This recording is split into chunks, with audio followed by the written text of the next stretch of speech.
என்ன மச்சான் புதுசா கோயிலுக்குலாம் போயிட்டு வந்த மாதிரி இருக்கு?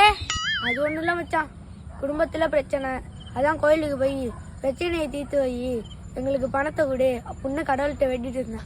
இல்ல, நான் பிறந்ததுல இருந்து பாக்குறேன், கோவில கட்டினது மனுஷன், கோவில்ல உள்ள சாமியை செஞ்சது மனுஷன், கற்பூரத்தை செஞ்சது மனுஷன், சரி கோவில்ல உள்ள மணியை கண்டுபிடிச்சது மனுஷன், மணியையும் ஆட்டிட்டு மனுஷன் கண்டுபிடிச்ச மந்திரத்தையும் சொல்லிட்டு கடவுளே என் பிரச்சனையை தீர்த்து வைன்னு சொன்னா எப்படி தீர்த்து வைப்பாரு?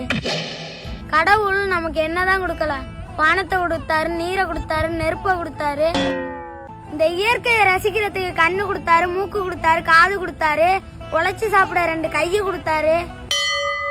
ஏதாச்சும் ஒரு பிரச்சனைனா அதை சமாளிக்கிறதுக்கு மூளையை கொடுத்துருக்காரு. அதை யூஸ் பண்ணாம கடவுள்கிட்ட போய் என் பிரச்சனையை தீர்த்து வை, எனக்கு பணத்தை கொடுன்னா கடவுள் என்ன பேங்கா வச்சு நடத்துறாரு?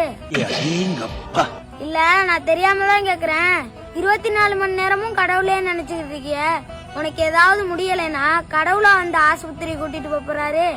இல்ல, நான் தான் எந்திரிச்சு போகணும். கோவிலுங்கிறது நிம்மதியை தேடி போற இடம், பணத்தையும் பிரச்சனையும் கேக்குற இடம் இல்ல. சரி மச்சான். மச்சான், உன்னை நல்லா தெரிஞ்சுக்கோ, கடவுள் பணத்தையும் பிரச்சனையும் சரி பண்ண மாட்டாரு, அதுக்குண்டான வழியை தான் காட்டுவாரு, அதை நீ தான் தேடிக்கணும், புரியுதா?